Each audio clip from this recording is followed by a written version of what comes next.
I know I don't call my grandma enough. I know a stammer isn't an excuse for being quiet. I forgive Microsoft Word for all those years it thought my name was a typo.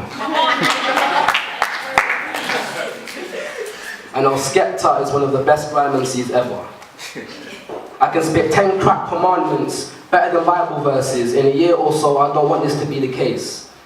At times my pinky toe questions whether this God exists, but then the rest of my body reminds it how many fist bouquets and barbed wire seeds it had shoved under its nose, and my body knows it didn't keep itself alive this whole time. I can remember my dad smelled like pennies. I can't remember where his hairline started. I know a shootout is one way to get an entire road to yourself. I know divorce likes my family too much. I choose ringtones based on the reaction I get when my phone shouts.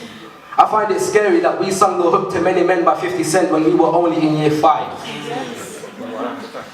I remember the day I discovered toothpaste and orange juice don't go together.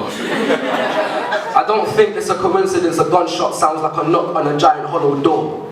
I know that kid in the concert with his hoodie up is in need of help. I imagine having a harmony cut off suddenly is what dying must sound like. I wish people taught me when to be loud instead of criticizing me for it. I love black women the way black women love being loud. I fell in love at 4 years old. She span around in her red navy patchwork dress, fanned out, and I was hooked. I can remember hopscotch, girls practicing dances to Destiny's Child songs in the playground. I knew my love for the Miss Jackson video transcended good music.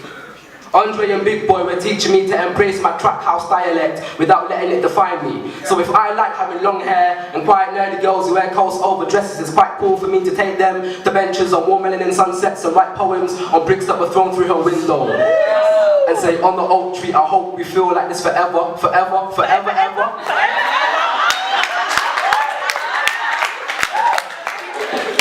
Hey Alice, let's get lost in your wonderland. Oh my gosh, we're 14 and we're holding hands. Oh my gosh, what's this? It's a text from your mum saying, leave my daughter alone, boy, she's not the one.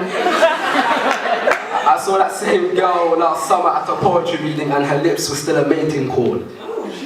My mum leaves her tea bags like dead mice in her cup. I know funeral homes send letters to ghettos saying, thank you so much for keeping us in business. Walking into a room full of chandeliers is a good way to stop yourself from crying. I can remember the first Sunday that I went back to church. Rachel got excited.